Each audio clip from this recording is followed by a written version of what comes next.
O Monstro de Niterói. O pesadelo de uma cidade. Uma história que ainda assombra os moradores e ecoa nas ruas tranquilas desta cidade. As praias ensolaradas de Niterói, no Brasil, geralmente evocam imagens paradisíacas. Um refúgio de paz e beleza natural, onde turistas e moradores se reúnem para desfrutar do sol e do mar. Mas, sob a superfície, espreita uma escuridão, um lembrete arrepiante de que o mal pode surgir nos lugares mais inesperados. As sombras das ruas desertas à noite escondem segredos sombrios e histórias de terror. Esta é a história de Marcelo Costa de Andrade, o Vampiro de Niterói, um homem cujo nome se tornou sinônimo de medo e horror. De 1991 a 1992, ele aterrorizou esta cidade idílica, deixando para trás um rastro de sangue e perguntas sem resposta. Suas ações macabras transformaram a paisagem serena em um cenário de pesadelo. Seus crimes, marcados por uma brutalidade assustadora e motivos perturbadores, chocaram até os investigadores mais experientes. Cada cena de crime revelava um novo nível de crueldade e deixava a polícia perplexa.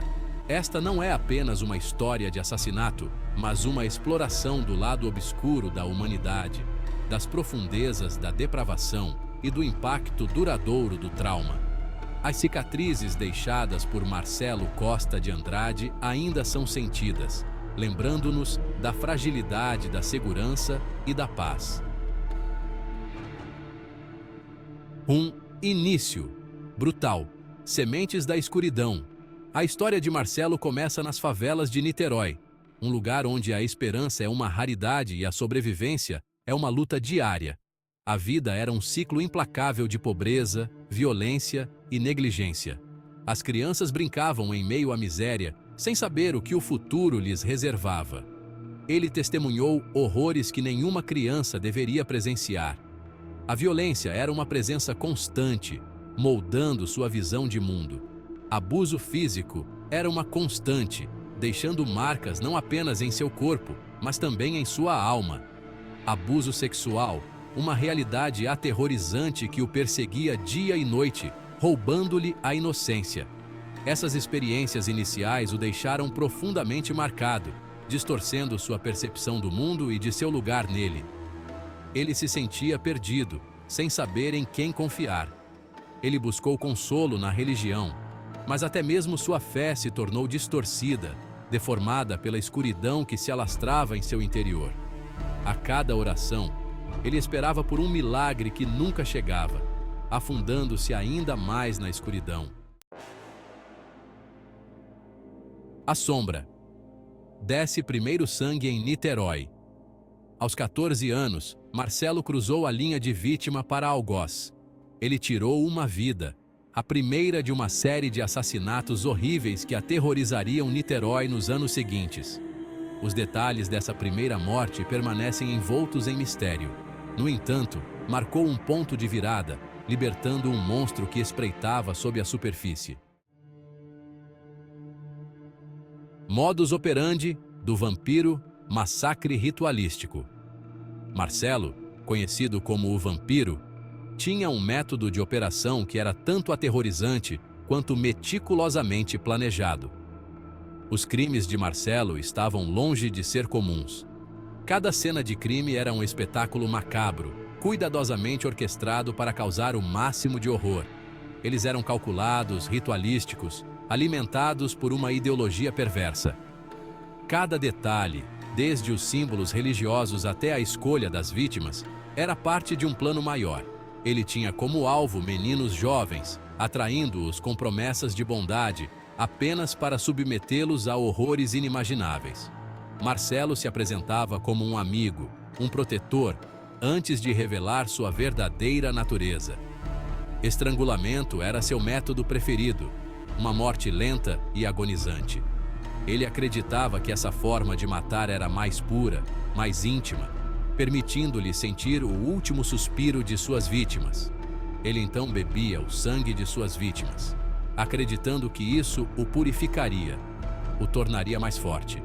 Para Marcelo, o sangue era um elixir, uma fonte de poder e renovação espiritual.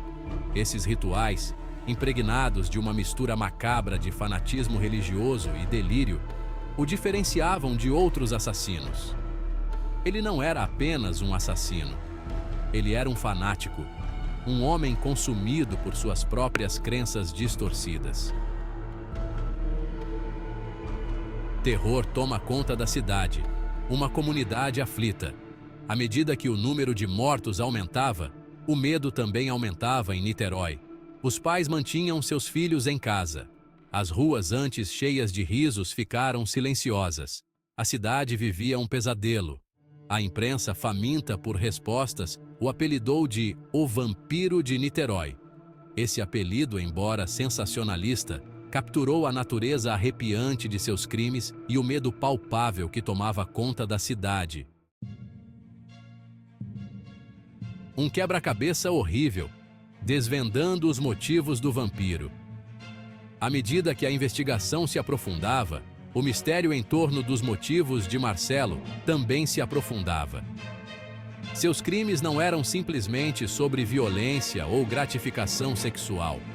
Eles eram alimentados por uma ideologia distorcida, um senso de moralidade deturpado. Ele acreditava estar em uma missão divina, purificando o mundo dos pecadores.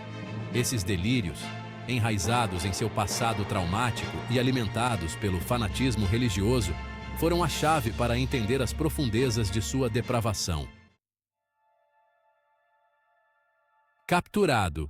Enfim, a queda de Marcelo Costa de Andrade. Após meses de terror, uma descoberta. Uma testemunha se apresentou, fornecendo informações cruciais.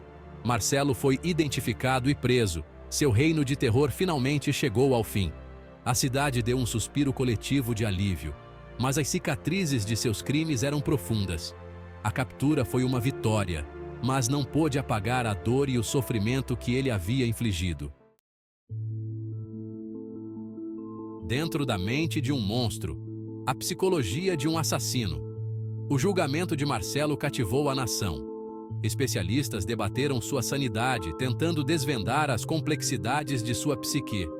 Ele era um produto do seu ambiente, levado à loucura pelos horrores que havia sofrido? Ou ele nasceu mau, um monstro à espreita sob uma fachada humana? A questão de sua sanidade, assim como o próprio homem, permaneceu um enigma. Cicatrizes em uma cidade. O legado duradouro do vampiro. Hoje, a memória do vampiro de Niterói continua a assombrar a cidade. As famílias de suas vítimas ficam com a dor insuportável da perda, eternamente assombradas pela pergunta: por quê? O caso serve como um lembrete arrepiante da vulnerabilidade da inocência e da capacidade de crueldade humana. Além de Niterói, um severo lembrete da depravação humana.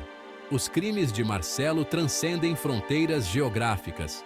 Eles nos forçam a confrontar a realidade desconfortável de que monstros nem sempre se escondem nas sombras. Às vezes, eles se escondem à vista de todos, mascarados pela normalidade. Sua história é um severo lembrete da importância de entender as causas profundas da violência, abordar as desigualdades sociais e fornecer apoio àqueles que sofrem. Só então poderemos esperar evitar que tais horrores aconteçam novamente.